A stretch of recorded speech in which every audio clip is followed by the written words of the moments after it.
আসসালামু আলাইকুম। আপনারা ভিডিওর সামনে যে রাস্তাটা দেখতে পাচ্ছেন,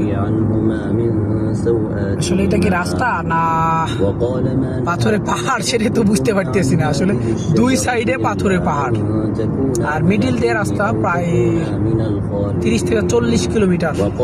আল্লাহ মানুষকে আসলে কতটা বুদ্ধি দিয়েছে, জ্ঞান দিয়েছে, আর এই দেশটাকে আল্লাহ কতটা ধন খুব বানিয়েছে। ঠিক আছে, আসলে সবই টাকার খেলা, সবই হচ্ছে টাকার খেলা। টাকা বেশি না হলে সম্ভব না, কোনোভাবেই সম্ভব না। এত এত বড় বড় পাথরের পাহাড় আসলে কেটে আসলে রাস্তার ব্যবস্থা করা আল্লাহ মালুম, আল্লাহ তাদের বুদ্ধি দিয়েছে। বাবারে ক্যামেরায় নাকি রে, ক্যামেরা আবার বিপদ। ক্যামেরা হলেই 800।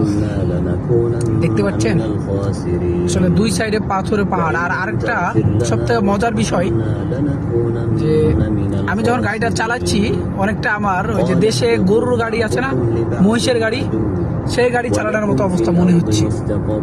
বলবেন কেন? যে পিক আপ, গাড়ির যে পিক আপ, যেটা আসলে পিক আপটা ধরা মাত্রই তো গাড়িটা দৌড় দেয়, তো গাড়িটার পিক আপ ধরা লাগতেছে না, এরকম অবস্থা।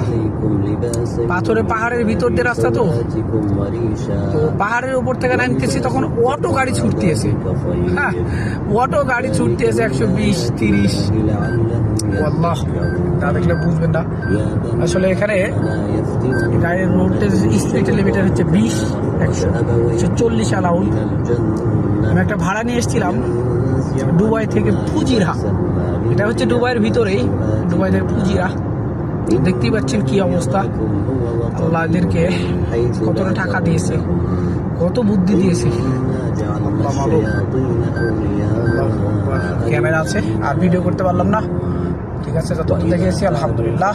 কারণ এখানে ক্যামেরা, একটা ক্যামেরার ফটো খিচা 800, আর 800 বাংলাদেশি 3,24,000 ফাইন, অর্থাৎ স্যালারি ডান, যা করবো ইনকাম সব ভদ্রলোকেরা নিয়ে নিবে এক ক্যামেরাতেই।